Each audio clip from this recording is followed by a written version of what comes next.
Alright, di sini sudah ada 32 participants dari seluruh penjuru pelosok tanah air Indonesia.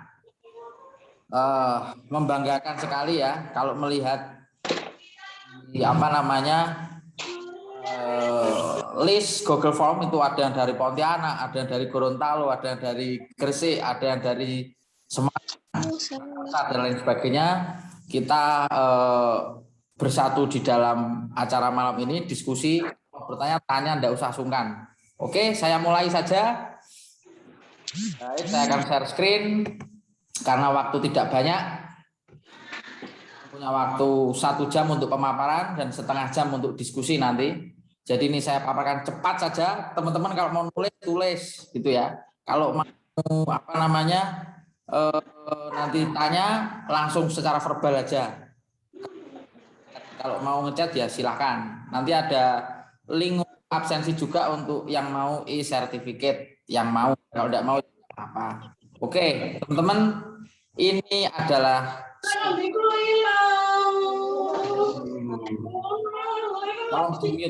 tolong di mute dulu teman-teman. Oke. Nah, ini adalah presentasi saya. Semoga sudah terlihat ya. Jadi judulnya adalah, dan ini jarang menurut saya, jarang ada webinar seunik ini ya, sukses mengerjakan skripsi bagi mahasiswa semester akhir. Pak, masa bisa sukses mengerjakan skripsi? Bisa ya. Sukses itu dari mana? Dari mindset. Selalu datang dari mindset teman-teman. Once ya, sekali Anda sudah menyatakan bahwa skripsi itu sulit, and then it goes on like that, pasti akan selalu seperti itu. Tapi once teman-teman menyatakan pada diri Anda state pada diri Anda nyatakan bahwa skripsi itu bisa mudah dan aku pasti sukses. Itu mindset itulah, maka teman-teman akan bisa tentunya mengerjakan skripsi dengan baik. Walaupun banyak ujian ke depan, itu bukan tantangan. Seperti Mike Tyson, semakin ditinju semakin kuat. Itu mindsetnya ya guys. Oke, kita lanjutkan. Nah ini saya. Nama lengkap saya agak rumit, jadi nama panggilan saja. Saya Nedwin. Saya praktisi di bidang pendidikan sudah lebih dari 15 tahun. Baik itu pendidikan umum, kemudian perguruan tinggi, kemudian sempat menjadi akademisi dan dosen ya. Kemudian sekarang fokus di startup saya sendiri. Jadi di Neodata ini ya, beberapa kali juga mengikuti program hibah dan sudah sampai ke sana kemari lah pokoknya. Oke. Jadi ini kredensial saya atau yang sudah achievement yang sudah saya dapat ya. Saya dapat badge itu pengakuan keahlian atau pengakuan profesionalisme dari perusahaan digital ya. Salah satunya dari Cisco, ada dari IBM tentang sains data, kemudian Internet of Things dari Cisco, dan dari City and Goods ketika itu untuk digital teknologi gitu ya. Jadi bagaimana saya mencoba untuk men-challenge diri saya sendiri agar apa teman-teman? Agar selalu melek digital, literate ya, digital literate lah istilahnya. Nah, beberapa sertifikasi yang juga saya sudah dapatkan itu ada dari saya pendidikan dari S1 di bidang pendidikan ya. Kemudian S2-nya di bidang business management, dan beberapa sertifikasi yang sudah saya dapatkan dari Stanford online sebagai junior statistician, kemudian rapid minor untuk machine learning certification, kemudian sebagai Python developer dari ProGate, Internet of Things dari Cisco, IT technical support dari Google, dan web designer dari SoloLearn. Oke, ada beberapa lain tapi cukup ini aja lah. Oke. Nah, ini teman-teman ada quote yang menarik sekali. A person who never made a mistake never tried anything new. Orang yang nggak pernah gitu ya, melakukan kesalahan, itu dia nggak akan pernah tahu hal-hal yang baru yang mungkin lebih bisa membuat dia sukses ke depan. Saya dulu nggak bisa apa-apa teman-teman. Bahasa Inggris saya nol brutal dulu waktu sekolah ya. Atau SMP itu takut sekali bahasa Inggris. Tetapi bagaimana ceritanya kok sekarang saya bisa menjadi salah satu instruktur bahasa Inggris kan begitu ya. Dulu saya ngeri kalau suruh ngetik. Saya SMA disuruh ngetik takut, disuruh buka internet ngeri dan lain sebagainya. Dulu chat belum ada seperti sekarang ya teman-teman. Sekarang ada Facebook, medsos yang luar biasa banyaknya. Dulu itu paling ya beberapa lah ya. Jadi seperti Mictritri, kemudian kalau sosial media ya seperti apa itu dulu itu ya banyaklah pokoknya yang baru-baru ya sebelum ada booming sosmed itu. Ada Naps zaman-zaman itu. Nah, itu saya serem gitu kalau suruh buka internet itu kayak sepertinya kok saya kok nggak ngerti banget gitu ya. Tetapi kemudian setelah ada quote ini, saya merasa tertantang, teman-teman. Saya merasa taklukkan ini ketakutan saya. I have to cope with this fear. Saya harus taklukkan ketakutan saya. Wah, skripsi itu takut, menakutkan. Penelitian itu mengerikan, membuat jurnal itu serem. Itu saya taklukkan semua dengan cara apa? Melakukannya langsung sendiri. Melakukan langsung sendirian. Dengan cara melakukan observasi sendiri. Tidak terlalu banyak tanya, tapi langsung mempraktekkan. Cari sumber-sumber buku, cari sumber-sumber di internet, cari sumber-sumber jurnal, diskusi dengan dosen, diskusi dengan rekan-rekan sejawat, dan seterusnya. Itu yang kemudian membuat saya sampai seperti sekarang ya. Oke. Nah, mari teman-teman kita mulai masuk ke pembahasan malam hari ini ya.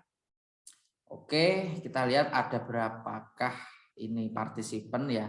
Oh ya guys, nanti saya dibantu oleh admin saya Mbak Rima yang nanti akan juga share link dan juga memoderasi bila ada yang bertanya dan lain sebagainya.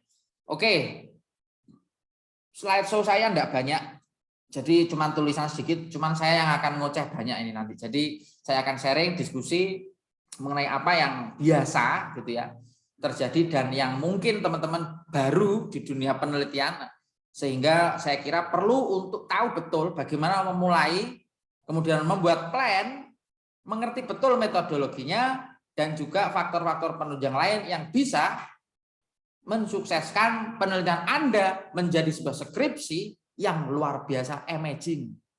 Itu. Oke, baik kita mulai. Yang pertama adalah tentang tips mengawali pengerjaan skripsi. Bagaimana sih kita mengawali pengerjaan skripsi? Teman-teman, kalau kita ketemu judul yang sudah di-approve atau judul yang sudah disetujui oleh dosen pembimbing kita pasti senang, betul kan? Senang pasti ya. Ayo coba dijawab. Senang atau enggak kalau judulnya sudah di-approve? Senang. Nah, itu adalah ya titik awal dari perjalanan Anda. Rasa senang itu dipegang selalu. Ketika seorang mahasiswa kemudian di-approve, disetujui judulnya, maka ada kebanggaan. Wah, saya bangga nih. Baru judul aja udah disetujui, senangnya minta ampun, ya kan? Apalagi mulai daftar isi di-approve, bab 1 di-approve, bab 2, bab 3 dan seterusnya, sampai daftar pustaka dan lampiran di-approve, bahagianya luar biasa. Maka tidak kaget saya kalau melihat mahasiswa yang mau wisuda, selesai bimbingan skripsi dan mendapatkan nilai yang bagus ketika sidang, langsung menangis sujud di tanah. Itu saya tidak kaget. Karena perjuangannya saya ngerti betul.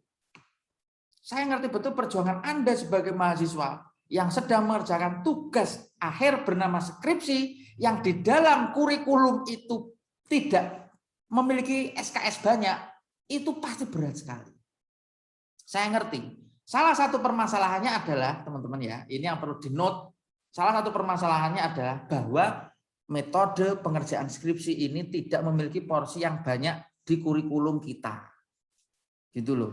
Apapun jurusan Anda, mau itu teknik, mau itu IT, mau itu sastra, mau itu manajemen, mau itu akuntansi, whatever it is, pasti porsi untuk mengerjakan skripsi ini tidak banyak. Paling ada di 2 mata kuliah tuh, metode penelitian dan penelitian kualitatif dan kualitatif. Kalau misalkan ada satu universitas yang khusus dia tuh betul-betul mengajarkan metodologi penelitian, praktek menggunakan SPSS, praktek menggunakan EViews, praktek menggunakan AMOS, praktek menggunakan Python, praktek menggunakan R programming dan seterusnya, saya acungi jempol dan salut saya. Karena apa? Karena itu ekstrakurikuler masuknya. Dia tidak masuk dalam kurikulum inti atau core curriculum dari universitas-universitas saat ini. Kita tahu betul bahwasanya sejak pandemi ini ya, konsep kampus merdeka ini menjadi pro dan kontra begitu. Nah, sehingga kita sebagai mahasiswa yang nggak mau bayar kuliah, nggak harus memiliki strategi.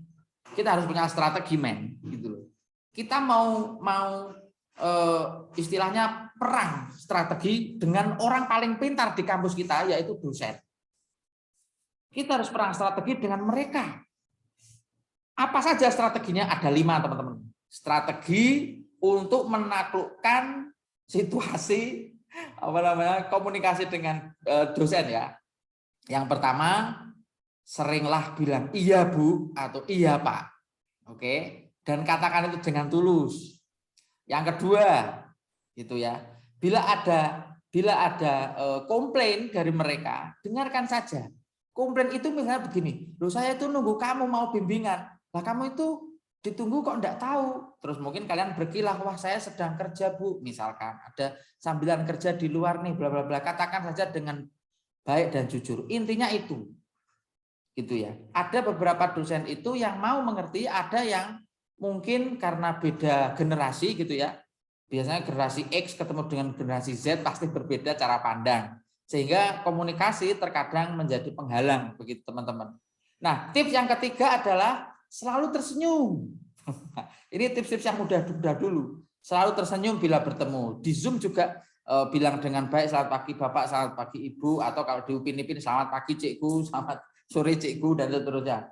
Nah, yang keempat, jangan WA disingkat-singkat. Kenapa saya mengatakan ini? Survei membuktikan. Ya, survei membuktikan di dunia akademisi semakin sering menyingkat WA gitu ya, OTW misalnya, atau ASAP gitu ya, as soon as possible, atau yang lain sebagainya itu, maka kenormalannya berkurang. Jadi seperti nggak normal lagi gitu. Itu yang akan membuat simpati dosen ke kita menurun. Jadi kalau bisa chatlah yang lengkap, yang baik gitu. Yang keempat, yang kelima, sebaiknya kurangi memberi. Karena kadang dosen langsung memberi penilaian, oh anak ini ngasih oleh-oleh dan lain sebagainya ini karena dia karena dia ingin dapat nilai atau istilahnya menyuap begitu ya. Gitu. Nah, itu sebaiknya enggak usah dibiasakan. Fair saja. Kita perang terbuka, strateginya disiapkan gitu ya. Seperti kata Sun Tzu, salah satu panglima perang dari Cina, kenalilah musuhmu dengan baik, baru kamu bisa memenangkan pertarungan. Itu kata Sun Tzu. Teman-teman, kenali dosen pembimbing Anda. Dosen pembimbing Anda mungkin ada yang orangnya baik sekali, ada yang killer sekali, dan lain sebagainya. Itu kenalilah dengan baik, gitu ya.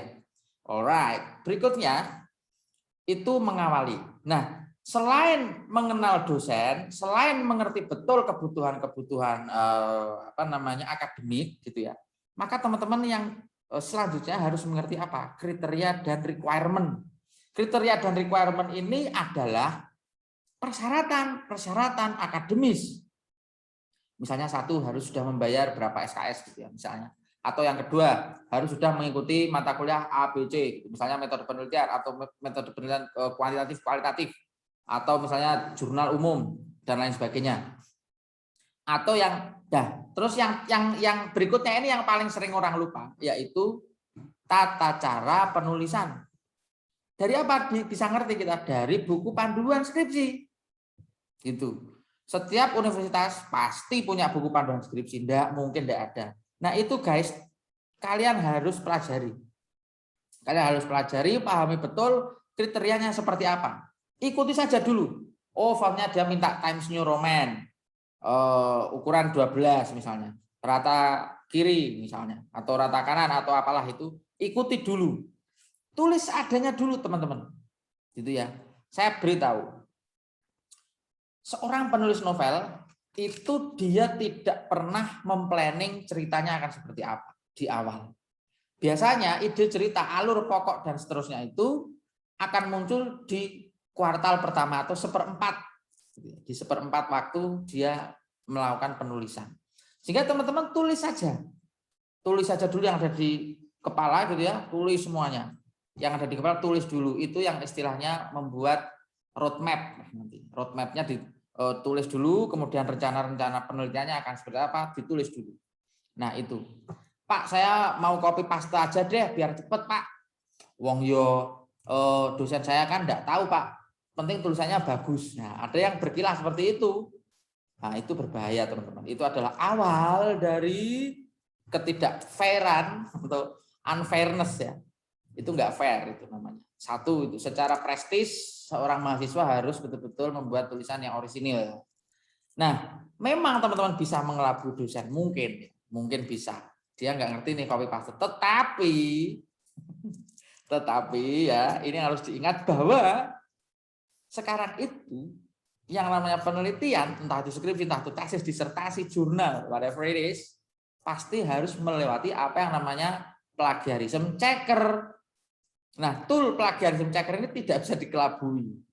Jadi syarat untuk mengumpulkan skripsi biasanya adalah membuat pernyataan bahwa tidak plagiat dan melampirkan plagiarism checker itu. Nah, kalau di atas 20 gitu ya, atau di bawah 20 maksud saya, di bawah 20 maka itu adalah titik aman, NAB, nilai ambang batas yang bagus untuk teman-teman. Pasti diterima itu. Rata-rata ya, mungkin ada yang di bawah 10 juga I don't know. Tapi rata-rata di bawah 20 pasti diterima. Di atas 20 itu berbahaya. Nah, caranya seperti apa Pak nanti untuk menanggulangi itu? Nanti kita akan bahas di bab selanjutnya. Oke. Nah, itu ya. Jadi ada dua hal yang harus diawali, harus mengerti strateginya. Yang kedua adalah mengerti requirement atau persyaratan, kriteria. Dan yang ketiga, buat seorisinil mungkin, original. Kalau perlu setelah skripsi diterbitkan, kalian bangga dengan skripsi Anda, buat HQ gitu ya, hak kekayaan intelektual. Oh, saya punya hak kekayaan intelektual. Keren ini, Bro. Nah, gitu ya, misalkan itu bisa jadi satu peluang gitu ya, sebagai karir penelitian dan selain sebagainya. Atau Anda bisa menjual hasil penelitian Anda ke investor-investor untuk misalkan bisnis startup atau apalah. Itu banyak sekali yang seperti itu. Bahkan penelitian-penelitian yang sifatnya modern ya, yang berbau teknologi dan inovasi itu banyak dilirik oleh pengusaha-pengusaha muda saat ini karena mereka banyak mencari temuan-temuan baru. Apalagi Ristek BRIN dan Kemendikti-Ristek ya istilahnya. Sekarang itu membuka banyak sekali hibah baik itu untuk dosen, untuk mahasiswa agar melakukan penelitian-penelitian. Makanya hal diskusi seperti ini saya kira perlu. Oke. Nah, itu yang tips mengawalinya ya. Sekarang kita buat rencana dan metodenya. Teman-teman, selalu berpikir mindsetnya itu dibuat seperti ini, dari kecil ke besar, dari sempit ke luas. Jadi kita selalu pemikirannya adalah induktif gitu ya. Jadi dari narrow ke broad sense, narrow sense ke broad sense gitu. Jadi rencananya Anda buat rencana. Salah satu cara membuat rencananya adalah buat time frame. Oke, saya buka Excel, bikin kolom hari, tanggal, jam gitu ya, dosbing, kemudian apa yang mau dibimbingkan gitu ya, apa yang mau dibuat materi bimbingan, kemudian apa yang harus saya lengkapi dan lain sebagainya. Saya harus fotokopi berapa, ditulis di situ time frame itu, dan harus konsisten guys. Teman-teman harus konsisten, di tanggal itu harus datang bimbingan, di tanggal ini harus datang bimbingan dan lain sebagainya.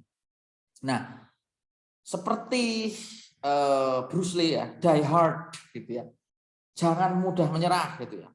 Sekali bimbingan, misalnya ada satu yang dicoret-coret, ada kertas yang disobek dan lain sebagainya, Anda harus bangga. Oh, berarti dosen saya ini tertarik ini. Atau misalkan dosen saya ini challenge saya nih, dan challenge kita gitu ya. Aku harus bisa lebih lagi gitu. Mindsetnya dirubah dulu teman-teman. Wis itu pokoknya intinya. Jadi tidak mudah baper, itu yang akan membuat Anda semakin keras, semakin daya juangnya tinggi gitu ya, semakin die hard gitu, semakin kuat lah. Oke, itu dari mindset. Nah, metodenya sekarang. Nah, ini menarik ini. Seperti yang saya sampaikan dari apa namanya narrow atau narrow sense ke broad sense ya, dari hal kecil ke luas gitu. Metode yang pertama teman-teman harus ngerti ya, apakah ini kuantitatif atau kualitatif dulu. Oke, kualitatif atau kualitatif dulu, harus ngerti. Kuantitatif itu pasti penelitian yang pakai statistik deskriptif dan inferensial, kayak situ. Itu pasti metode kuantitatif. Kualitatif berarti Anda melakukan observasi dan terjun ke lapangan untuk melihat langsung seperti apa, gitu ya. Seperti apa fenomena yang sedang Anda teliti ini. Gitu. Misalkan Anda sedang mempelajari mengenai perilaku, gitu ya, perilaku konsumen di salah satu minimarket, gitu ya, yang biasa banyak di pinggir jalan itu. Saya tidak usah nyebut merek ya. Salah satu minimarket itu. Kemudian Anda ada di situ, Anda pelajari. Oh, biasanya siapa namanya resepsionis apa sih istilahnya, pokoknya yang jual itulah ya, yang di sebelah kanan kasir itu pasti bilang selamat datang di bla bla bla, selamat berbelanja bla bla bla, ya. Itu adalah behavior yang Anda teliti. Kemudian nanti responsnya bagaimana nih customer? Apakah dia open ataukah dia malah close atau bagaimana? Nah, itu.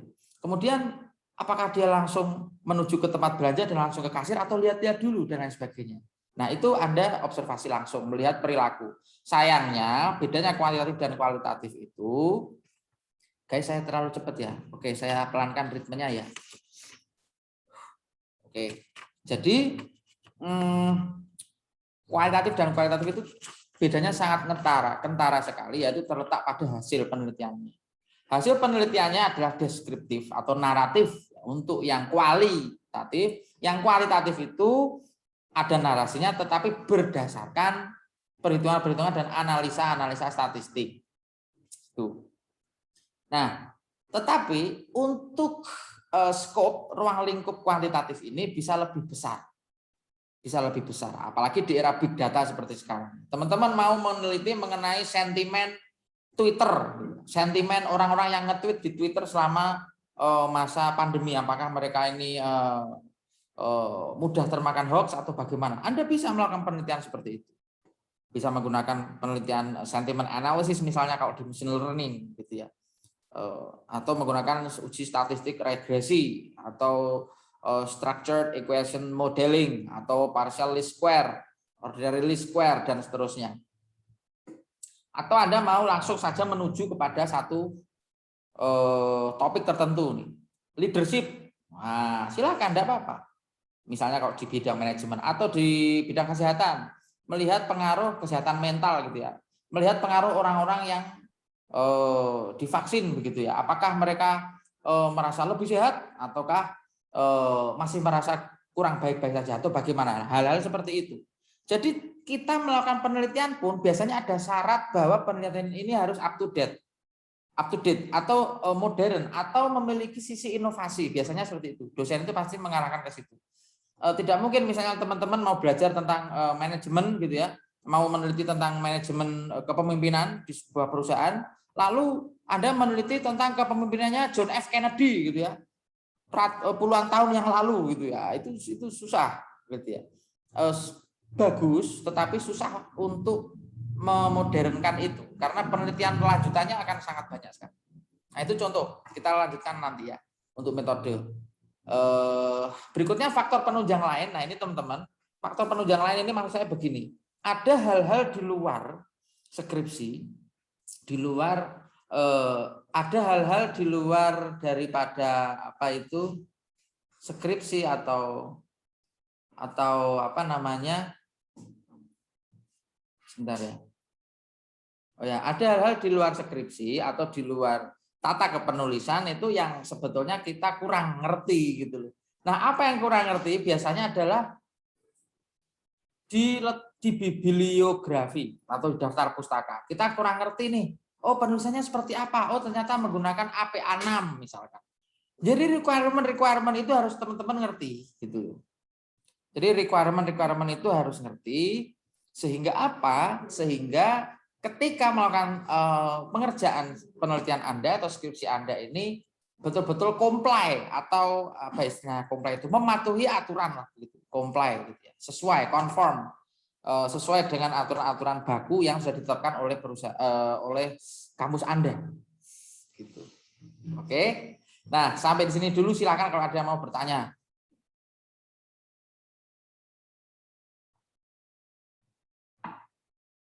Oke, enggak ada. Mbak Rima bisa disampaikan berapa ini yang join? Sudah 52, Pak. Alright. 52 ya. Nice. Oke. Nah, itu teman-teman. Kita akan bicara mengenai requirement, kemudian metodologi ini nanti ya. Saya lanjutkan dulu. Nah, ini yang saya sampaikan tadi. Jadi Anda harus bisa memotivasi diri Anda untuk mengubah ide, ya, mengubah ide menjadi penelitian kreatif. Anda ini generasi milenial, ada yang generasi Z, ada yang generasi mungkin Y, gitu ya. Nah, lintas generasi ini memiliki karakteristik sendiri-sendiri. Kalau teman-teman yang sekarang masih menjadi mahasiswa S1 begitu ya, saya yakin Anda ini orangnya kreatif semua. Sangat-sangat literate, ada digital literacy-nya bagus banget ini pasti. Nah, ini bisa Anda manfaatkan dengan apa namanya? Dengan melakukan observasi-observasi melalui internet. Cari referensi sebanyak-banyaknya. Google Scholar gitu ya untuk jurnal. Carilah apa namanya? Jurnal-jurnal yang bereputasi di Scopus. Jurnal-jurnal terdaftar di Thomson, yang di Copernicus dan lain sebagainya. Itu jadikan referensi sehingga apa? Referensi Anda ilmiah gitu loh.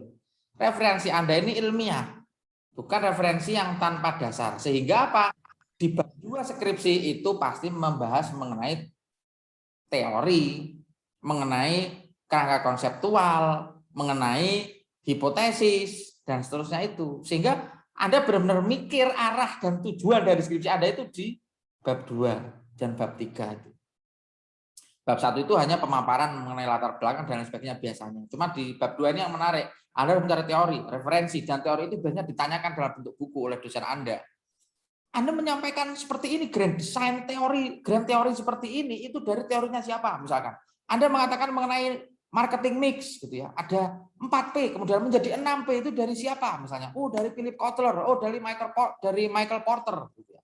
Ada kajian, Anda kasihkan kajian bukunya itu, Anda kasihkan jurnalnya, Anda print out kalau perlu, tunjukkan dengan dosen Anda, ini Bu, ini evidence-nya, ini bukti bahwa saya sudah mempelajari, dan ini teorinya, lingkari.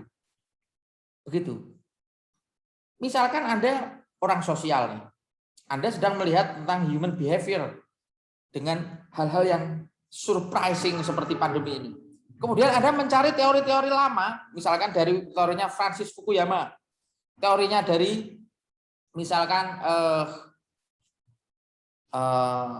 misalkan teori-teori sosial lah ya, misalkan dari Gramsci gitu ya, atau Noam Chomsky misalkan. Anda mencari apa namanya pandangan mereka, cari saja di internet, referensinya, tulis sumbernya dari mana, sampaikan, print out, Bu, saya mendapatkan grand teorinya itu seperti ini, seperti ini, seperti ini. Gitu. Jadi ketika bimbingan Anda ini jangan takut. Ketika bimbingan kuasai betul materinya. Kalau perlu kita gitu. Aduh, nggak apa-apa. Kita sistem kebut semalam untuk belajar hanya bab 2. No problem. Itu dosen akan respect pada Anda. Gitu. Oke, saya jawab dulu yang ada di chat ya. Dari Mbak Laila. Pak, izin tanya, kira-kira penulisan skripsi makalah itu berapa bulan ya? Oke, tergantung dari tujuan, kemudian dari analisa Anda. Kalau kualitatif, menurut saya, kualitatif itu akan sangat lama.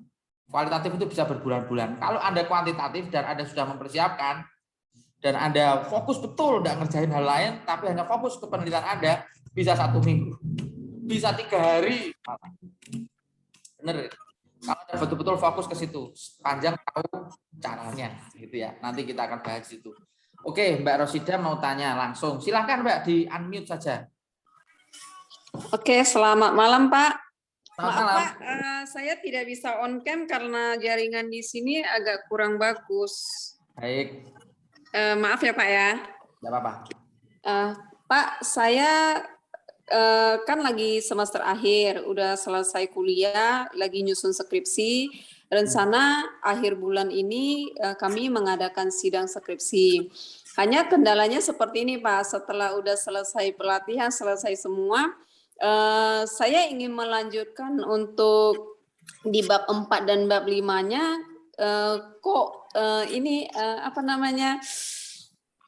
malasnya itu kok malahan menurun Pak. Padahal waktu di awal-awal tuh saya sangat menggebu-gebu supaya saya duluan selesai gitu Pak. Itu triknya gimana ya Pak? Soalnya saya tidak bersemangat itu karena ini untuk menyusun kalimat dalam penelitian saya. Padahal olah datanya saya sudah selesai semua, lampiran juga udah. Cuma untuk mengerjakan penyusunan kalimatnya supaya tidak terjadi plagiat itu Pak. Triknya gimana ya Pak? Baik, Mohon Bu. arahan sama bantuan dari Bapak. Sebelumnya terima kasih ya Pak. Baik, Bu. Ya, Bu Rosida. Bu Rosida ini dari tebing tinggi ya, jadi cukup jauh. Oke. Begini. Plagiarisme itu kan yang mengecek nanti kan tools ya, atau media menggunakan algoritma. Algoritma itu yang nantinya akan mengejar di internet ini sumbernya dari mana, kemudian kata demi katanya ini bagaimana. Nah, itu ada 3 cara untuk menghilangkan plagiarisme. 1, kalau perlu ditulis ya teman-teman. 1, lakukan paraphrase. Paraphrase itu memparaphrasing atau membuat kalimat tadi menjadi kalimat baru. Pemilihan kata yang berbeda. For example,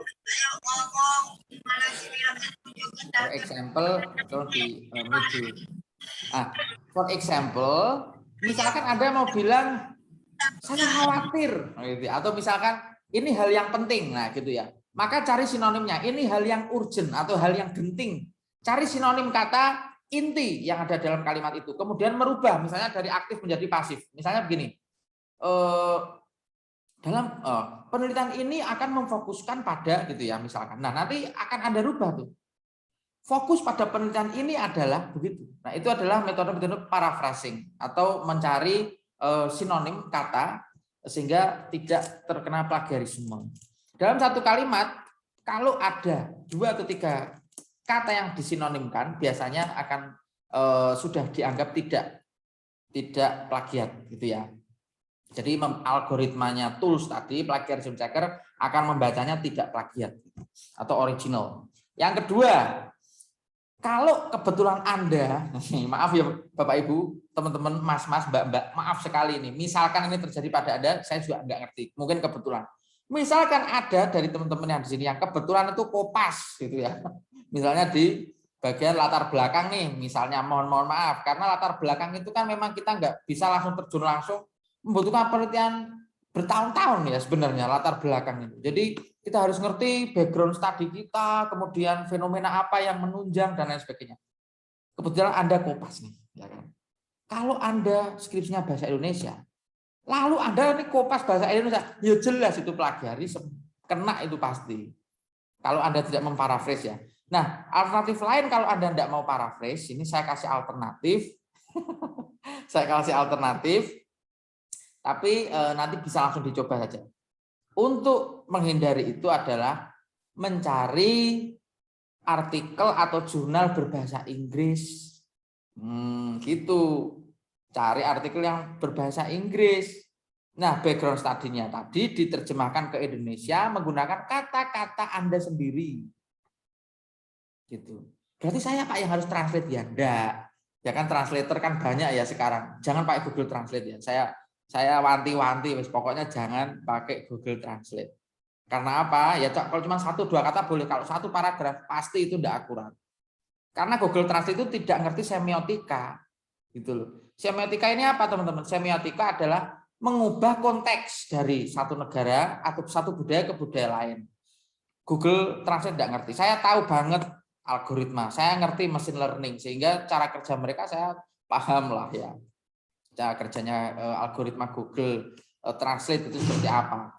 Google Translate itu kan menggunakan text analysis dan juga voice exchange gitu ya. Jadi analisa algoritmik gitu. Nah, berikutnya itu yang kedua. Jadi dari internasional. Nah, yang ketiga adalah kalau Anda mau terhindar dari plagiarisme ya tentunya buatlah dengan kata-kata Anda sendiri. Buatlah dengan kalimat Anda sendiri gitu. Caranya apa? Anda buat sebisanya. Setelah itu Anda minta bantuan expert untuk apa? Untuk overview. Untuk melihat kembali apakah menurut Anda ini secara penulisan saya bagus atau enggak gitu. Banyak itu di projects.id orang-orang ahli bahasa yang bisa membantu menurut saya. Jadi itu. Oke, semoga membantu Bu. Oh, Mbak ya. Sorry. Oke, kemudian ini dari Mbak Ika. Izin bertanya, hal apa saja yang paling susah dalam menyusun skripsi? Yang paling susah tentunya adalah kuota internet. Anda harus punya kuota internet selalu untuk menghubungi dosen Anda untuk menghubungi mereka, dan yang paling susah menurut saya ya konsistensi, semangat, dan juga daya juang Anda. Nah, itu yang paling susah menurut saya. Gitu ya. Jadi tidak ada yang sempurna di dunia ini, tapi ketika Anda merasa bahwa penelitian saya harus kreatif, penelitian saya harus berbeda dari yang lain, penelitian saya harus A nilainya, itu akan beda rasanya. Gitu ya. Ketika saya S2 kebetulan nilai saya waktu itu termasuk yang paling bagus ya dari angkatan itu. Kemudian saya punya kesempatan untuk berorasi gitu ya, memberikan sambutan, dan itu rasanya bangga sekali. Tesis yang saya buat itu betul-betul orisinil, saya kerjakan sendiri, dan kemudian menarik sekali gitu. Menjadi diskusi dosen-dosen, dan bahkan banyak yang, Pak ini saya buat jurnal ya, ini saya buat artikel ya, dan seterusnya. Itu satu hal yang membanggakan teman-teman. Dicoba saja pokoknya, jangan patah semangat wis itu. Ada lagi yang bertanya ini Mbak Betty ya. Oh iya, silakan nanti Mbak Betty bisa bertanya nanti ya, saya lanjutkan dulu. Tips and trik mempercepat pengerjaan skripsi tentu ada. Terus menemukan judul gimana Pak? Oke, saya lanjutkan dulu ya teman-teman. Jadi dari ide menjadi penelitian kreatif ini ada caranya. Caranya apa? Mencari referensi tentunya.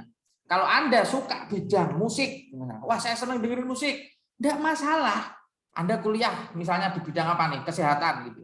Langsung saja bagaimana efek atau bagaimana pengaruh mendengarkan musik kepada kesembuhan pasien, misalnya penyakit sering lupa misalkan. Atau misalkan pengaruh Anda kebetulan punya bisnis online yang jual baju-baju konveksi gitu ya. Pengaruh penjualan di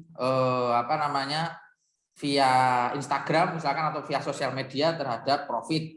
Enggak apa-apa gitu. Jadi pokoknya kalau Anda mau bikin kuantitatif atau kualitatif itu dulu aja. Kalau Anda kuantitatif gitu ya, berarti biasanya tiga. Anda itu analisis pengaruh ya. Ini kalau kuanti ini. Anda melakukan analisis pengaruh atau Anda melakukan analisa faktor-faktor yang mempengaruhi, atau Anda mau melihat variabel apa yang paling yang bisa menjadi booster dari variabel Y Anda. Jadi kalau di kuantitatif itu ada X dan Y ya teman-teman. X dan Y. Kalau X-nya 1, kemudian Anda melakukan analisa pengaruh, berarti itu adalah regresi nanti. X dan Y. Analisanya, ujinya menggunakan regresi linear. Sederhana, karena X-nya cuma 1.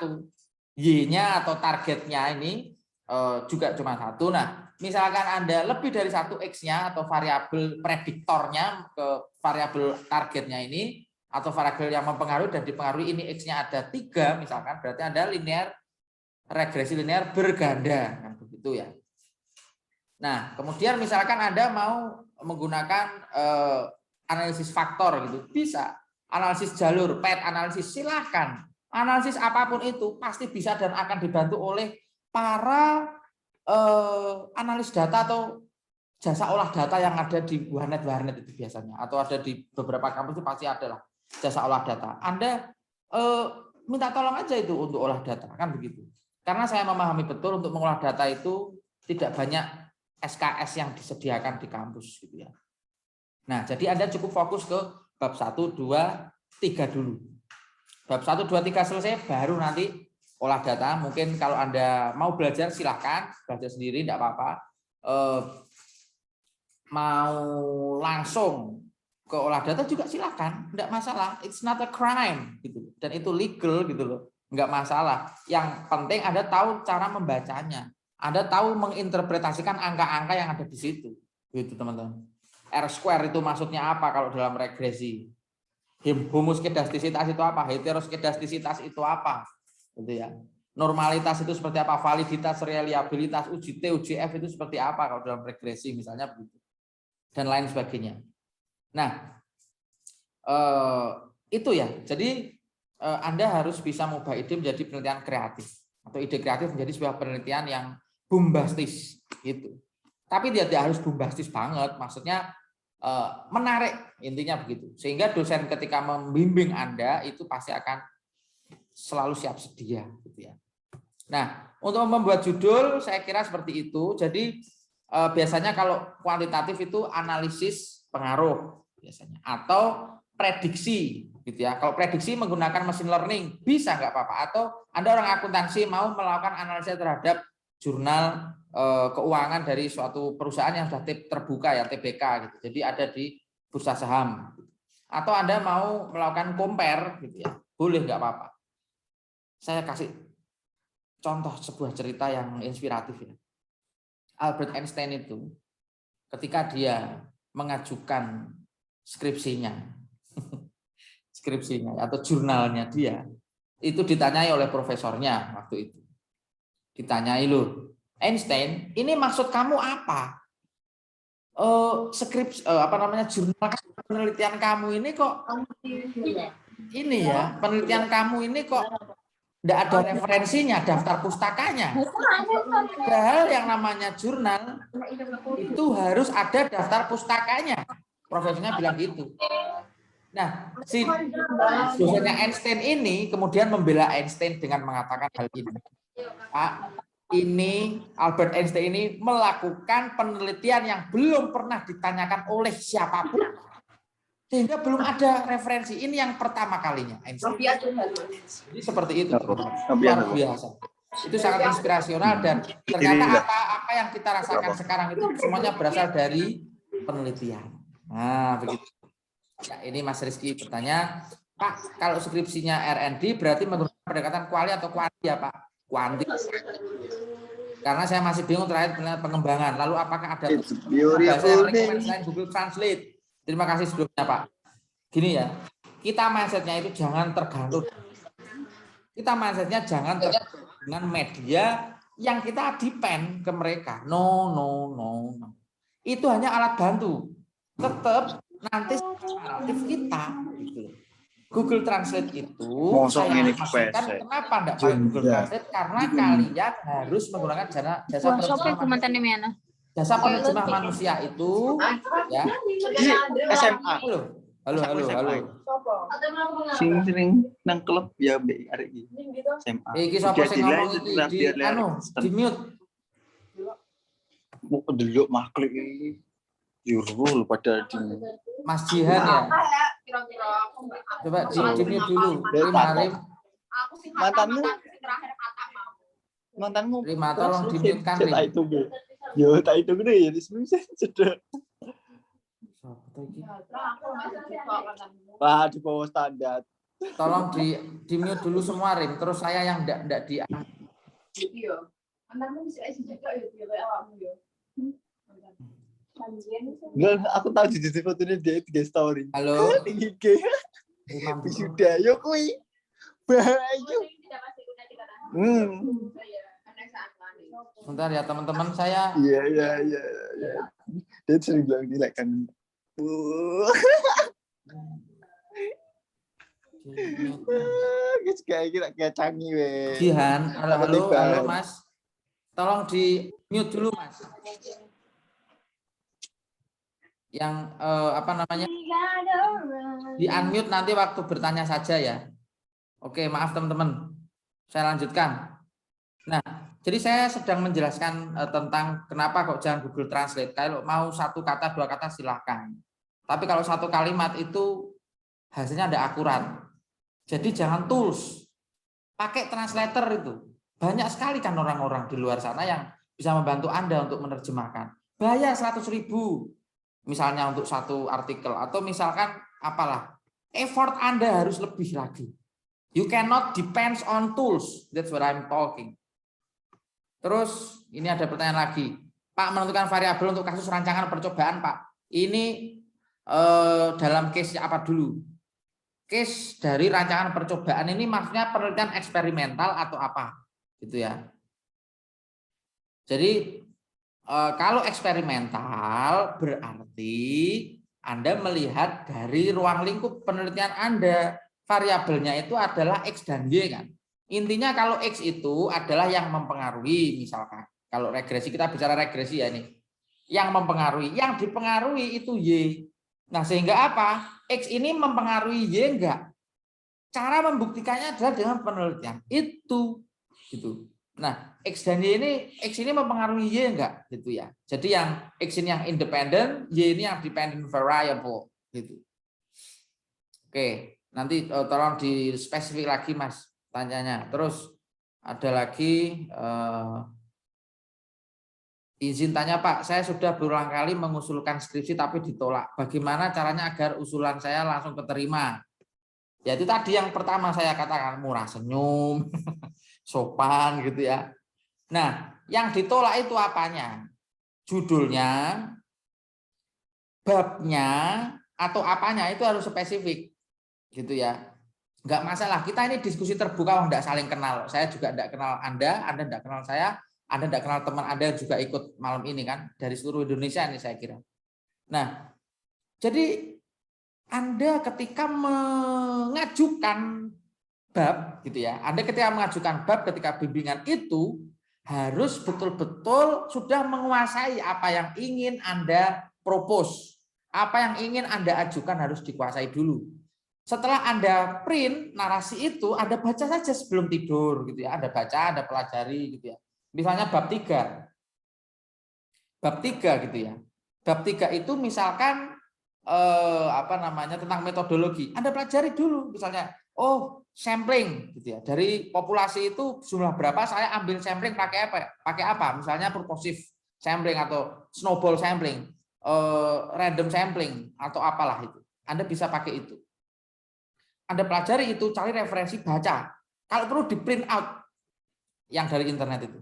Sehingga dosen Anda percaya, they will rely on you, they will be reliable, they will trust you. Gitu.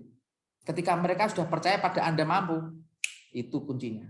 Lanjutkan, gitu aja. Mereka minta, tolong ini direvisi, revisi, besok hadapi lagi. Ini minta direvisi, hadapi lagi, gitu ya. Seperti itu. Rancangan percobaan untuk hidroponik melon Pak, apa yang harus diukur kira-kira? Bingung. Nah, itu bisa kualitatif, Mas.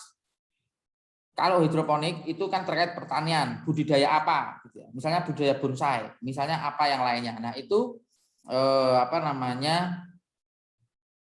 Anda bisa secara kualitatif dan kuantitatif. Kalau kualitatif misalnya Anda mengambil, oh, ini cara yang paling tepat. Metode yang paling tepat, strategi yang paling tepat untuk membuat hidroponik. Parameternya yang harus diukur kira-kira apa? 1. Seberapa cepat dia di dalam satu kondisi tertentu. Berarti Anda harus eksperimen itu kalau hidroponik melon. Eksperimental itu berarti ada 2 treatment, Mas. Jadi yang satu itu adalah treatment A. Anda misalkan dikasih air, saya nggak ngerti ya dunia perkebunan dan pertanian. Ini contoh saja. Anda kasih air secara berkala setiap hari, sama yang satu tidak dikasih air, misalkan seperti itu. Nah, nanti hasilnya apa? Itu yang dianalisa secara statistik, begitu kira-kira. Oke, pertanyaannya sambil jalan ya. Saya lanjutkan. Nah, ini adalah steps to do. Teman-teman, ada ada 5. Jadi yang pertama, setelah Anda lakukan observasi, ya, setelah Anda lakukan observasi, Anda ini kan ke lapangan nih, betul-betul melihat situasi di mana kejadian itu ada. Anda catat betul, misalkan Anda mau survei. Oke, saya mau menganalisis pengaruh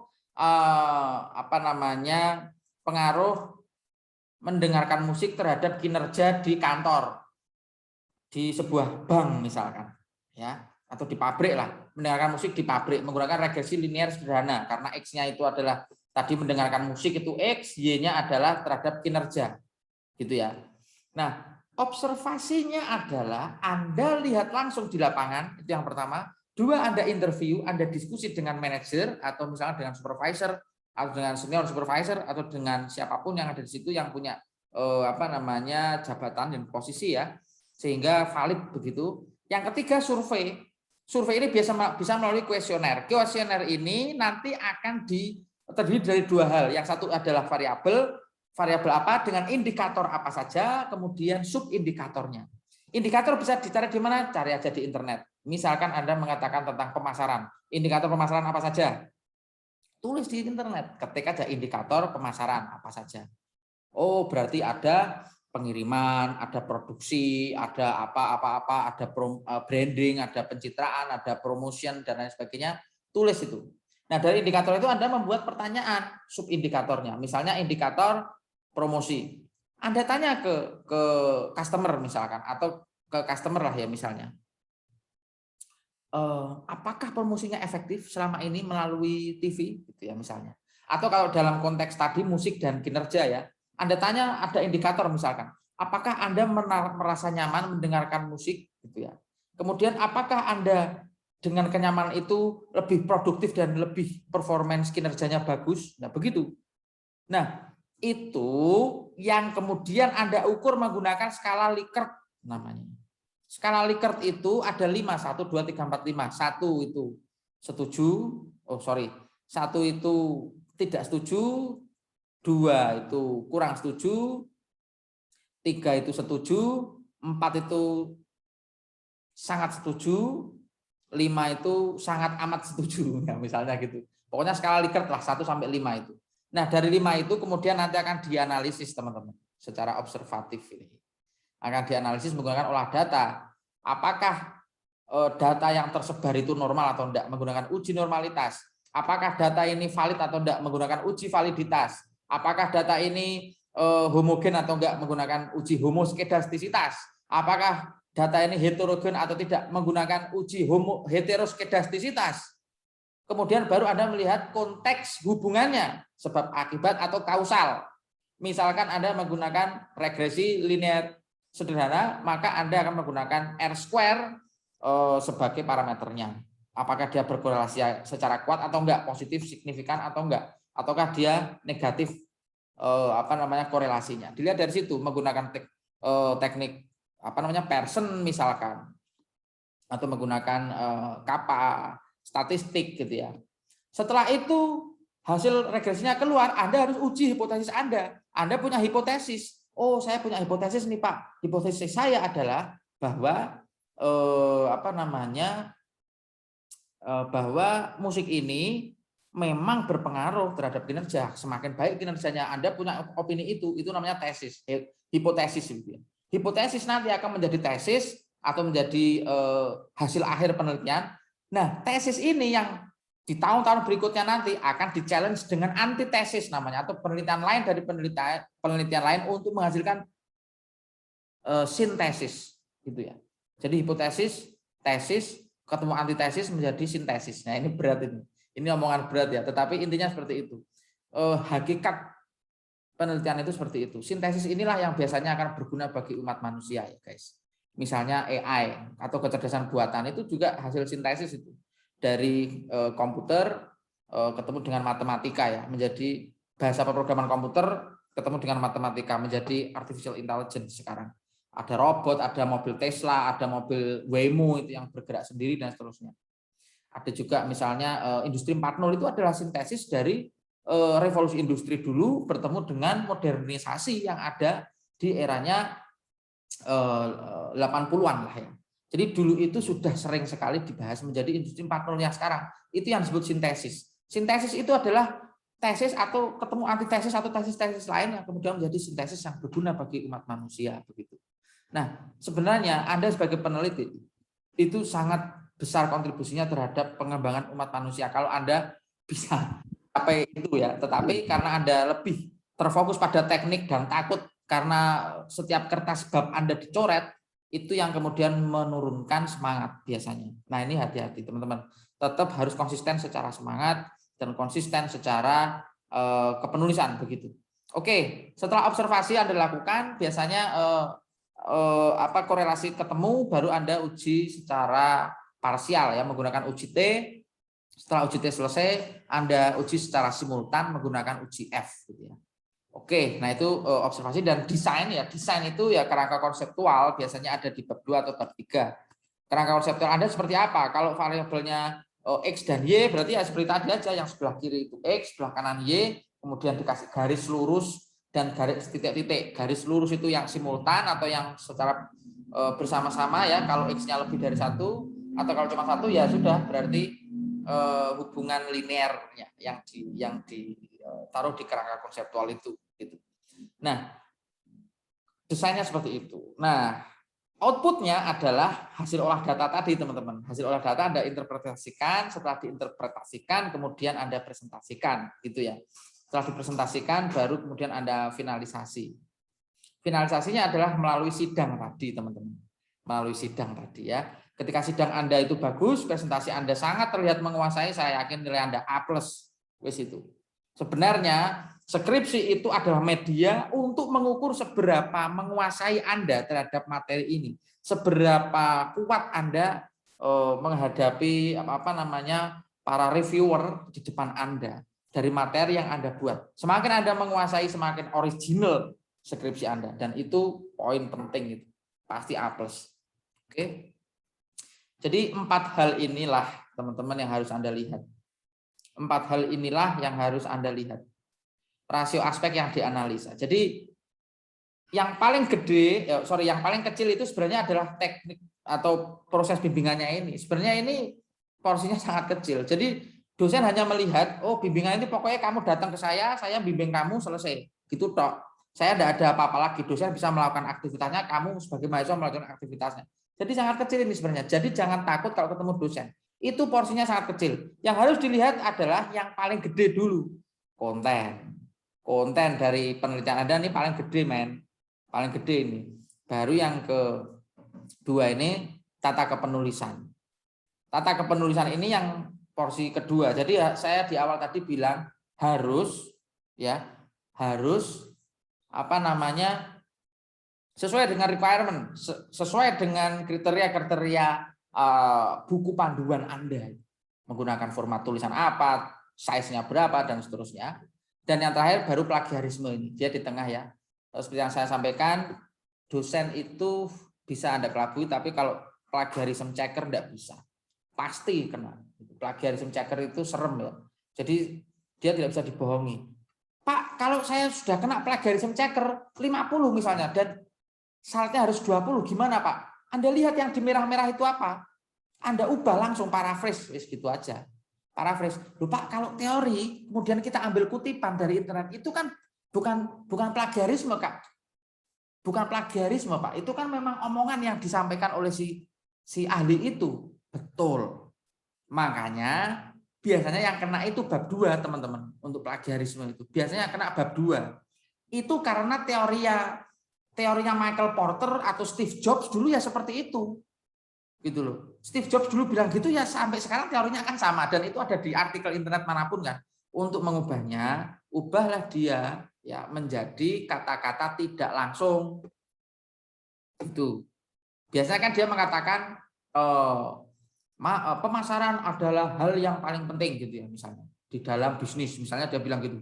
Ya Anda bilang aja, kata Michael Porter misalnya, dia mengatakan bahwa pemasaran itu hakikatnya adalah, nah gitu. Anda jabarkan kembali dengan kata-kata Anda. Itu caranya. Oke, dan itu nanti dicek lagi sampai nilainya 20. Oke, ini ada pertanyaan dari Bu Susi. Oh, dari Bu Indah dulu ya. Izin bertanya Pak, saya belum semester akhir, enggak apa-apa. Ingin melakukan penelitian tapi bingung pada konsultasinya kemana. Ingin mengajukan ke dosen tapi ragu, bagusnya seperti apa? Hapuslah keraguan Anda. Kata Ariel Noah, dia mengatakan bahwa hapus jejak keraguan ya. Jadi jangan ragu Mbak. Satu, Anda harus memperbanyak referensi, datanglah ke perpustakaan. Jangan depend sama internet. Selalu itu yang saya sampaikan ke teman-teman mahasiswa saya dulu ya. Saya bilang jangan depend, jangan bergantung pada internet ya. Google itu punya kepentingan mengarahkan biasanya gitu ya. Google itu akan mengarahkan hal-hal yang sifatnya itu pro dengan pemikiran Google. Sama juga dengan Facebook gitu ya. Makanya Facebook kan akhir-akhir ini juga dia ada whistleblower itu ya, kalau teman-teman lihat di TV. Whistleblower yang mengatakan bahwa dia sebenarnya ngerti dari impact penggunaan Facebook, tetapi dia tetap mengambil profit dari itu. Wah, seperti itu. Kita tidak bisa percaya sepenuhnya pada internet, guys. Internet itu artikelnya belum tentu divalidasi. Yang divalidasi ya yang yang terindeks Scopus, yang terindeks Copernicus, nah itu. Yang sudah Sinta 5, 4, 3, nah itu. Biasanya ya ini ya. Gitu. Nah, kalau cuma artikel blog, I don't think it's reliable. Jadi datanglah ke perpus. Setelah datang ke perpus, curhat ke kakak kelas, senior-senior yang sudah pernah skripsi. Setelah itu, lihat, kira-kira dari buku-buku yang Anda baca, yang paling sesuai dengan hobi Anda apa, passion Anda ingin meneliti apa, yang bikin Anda itu kepo banget, itu pengen meneliti apa, gitu. Awali dari rasa kekepoan Anda. Loh, Pak, saya itu senang BTS, Pak. Saya senang Korea, Pak. Loh, enggak apa-apa. Coba Anda analisis penggunaan brand ambasador BTS terhadap penjualan misalnya makanan Kentucky Fried Chicken, KFC misalnya. Enggak apa-apa. Anda ajukan itu hal yang inovatif dan baru. Unsur kebaruan penelitian pasti akan diterima oleh dosen. Percaya aja sama saya. Oke. Bu Susi tanya, di saat sidang skripsi pertanyaan apa yang sering diajukan oleh penguji? Pertanyaan yang diajukan ada 3. Ini teman-teman dengerin ya. Yang pertama adalah background study atau latar belakang penelitian Anda pasti ditanyakan di awal. Tidak akan ditanyakan kepada siapa skripsi ini Anda persembahkan, nggak bakal. Ya. Pasti Anda akan ditanyakan di awal adalah apa latar belakang penelitian ini, terus kenapa kamu kok milih ini. Anda harus bedakan bimbingan dan ujian, teman-teman. Bimbingan dan sidang. Bimbingan itu dosen membimbing. Gitu ya, dosen 1, 2. Sidang itu ada dosen penguji ketiga yang biasanya serem. Biasanya mereka lebih idealis karena mereka nggak ikut bimbing Anda gitu loh. Nah, itu yang harus dilihat sehingga tensinya berbeda ketika bimbingan dan ujian itu. Yang pertama tadi apa? Background study atau latar belakang penelitian Anda. Yang kedua apa? Yang kedua adalah metode penelitian Anda. Jadi bab 3 itu dilihat, dibaca. Yang ketiga adalah grand theory di bab 2. Grand theory itu biasanya teori yang paling mewakili penelitian Anda. Anda bicara tentang pemasaran, maka cari orang yang paling terkenal di dunia pemasaran. Anda bicara tentang sosial, cari orang yang paling terkenal di dunia sosial yang pernah dapat Nobel, Pulitzer Prize dan lain sebagainya. Itu teorinya taruh di bab 2. Itu grand teorinya, biar kuat gitu ya. Lalu hasil penelitiannya apa? Anda mengolah pakai apa? Wis itu pasti. Itu yang rata-rata ditanyakan. Anda akan ditanyakan hal yang aneh-aneh. Anda ini meneliti di perusahaan mana? Anda duduk di mejanya siapa? Anda akan sedetail itu. Jadi overview. Kalau Anda tentang statistik, maka akan ditanyakan ini di lampiran ini Anda mengatakan R-square-nya adalah 0,802. Kenapa di bab 2 di bab 4 ini kok Anda cuma 0,80? Nah, misalnya begitu. Ya Anda sampaikan. Nah, itu namanya float, Pak. Itu namanya desimal. Desimal itu fungsinya adalah untuk dibulatkan, Pak. Jadi kita melihat pembulatannya ya begitu. Harus bisa dijawab. Sepanjang Anda bisa menjawab dan berdasar jawaban itu, no problem. Pasti dosen akan salut Anda. Pasti akan salut pada Anda. Saya percaya itu. Oke. Karena waktu juga yang memisahkan kita dan ini adalah weekend, ya ada banyak sekali yang mau saya sampaikan ya. Ini salah satu contoh alur penelitian ya. Ada perumusan masalah, jadi masalahnya apa atau ide konsepnya apa, Kemudian variabel X ini adalah yang mempengaruhi atau yang variabel bebas ya, teori-teori analisis, sintesis, kemudian konstruknya seperti apa, nih ada konstanta dan seterusnya, definisi operasional yang kita survei ya, sampel kita itu siapa saja, ada cowok, cewek, dia sudah berumur berapa, sudah status menikah belum, kemudian gaji dan lain sebagainya ya, itu parametrik sekali, itu di sini. Lalu instrumen penelitian kita kan mungkin kuesioner begitu ya, dan data empiriknya atau exploratory data analisisnya di sini. Setelah itu kerangka berpikir hubungan X dan Y, kemudian kita lihat variabel Y yang dalam hal ini adalah variabel yang terdampak atau variabel yang dipengaruhi.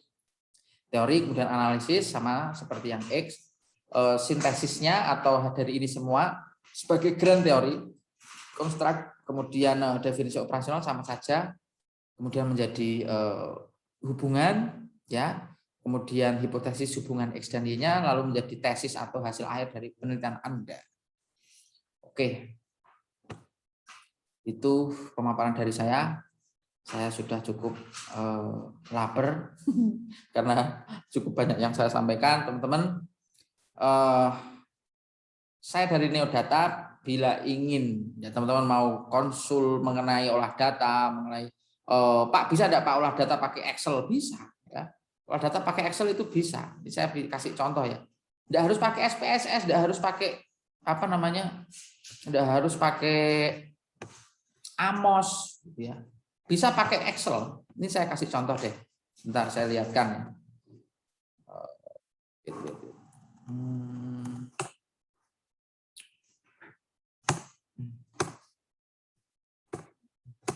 Nah, ini adalah contoh dari uji validitas yang menggunakan Excel.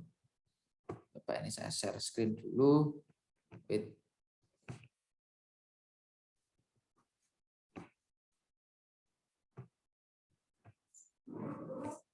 Ini adalah salah satu contoh ya, uji statistik validitas angket terhadap ini. Jadi respondennya adalah orang yang Anda teliti, samplingnya ini. Ada di sini 20, kemudian ini nomor itemnya, skala Likert tadi teman-teman.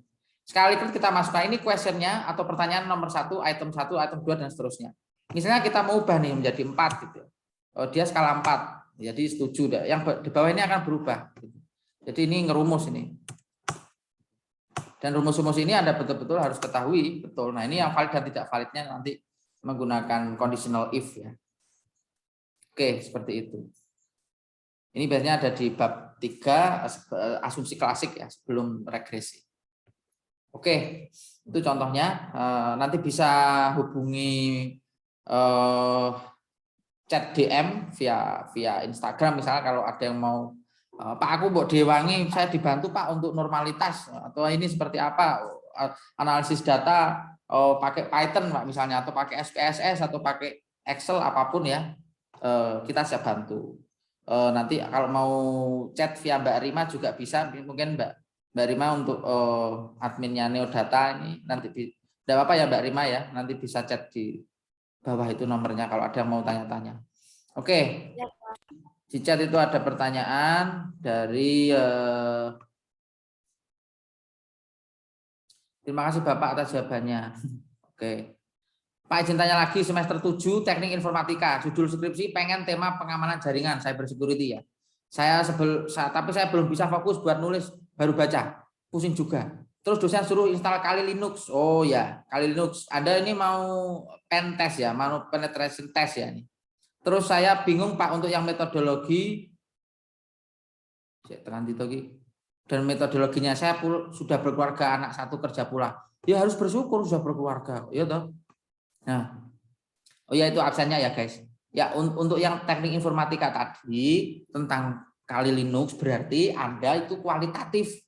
Anda lihat saja kinerjanya Kali Linux itu seperti apa. Kalau penetration testing, kalau dia ini mau jebol misalnya 3 layer dari jaringan itu seperti apa nih? Iya kan? Kalau misalkan Anda mau menggunakan selain Kali Linux nih misalnya, ada yang lainnya ya. Tools-tools lain menggunakan misalnya SQL database bomber, mungkin sudah pernah dengar tentang itu, SQL inject istilahnya ya. Itu juga bisa Anda jelaskan aja gitu. Itu kualitatif itu Mbak. Kalau itu. Oke. Silakan kalau ada pertanyaan, 2 penanya saya kasih secara verbal. Pak mau tanya, manajemen SDM itu apa hanya karyawan saja subjeknya? Enggak. SDM itu Mas sangat luas sekali. Yang penting dia manusia. Nah, itu SDM gitu ya.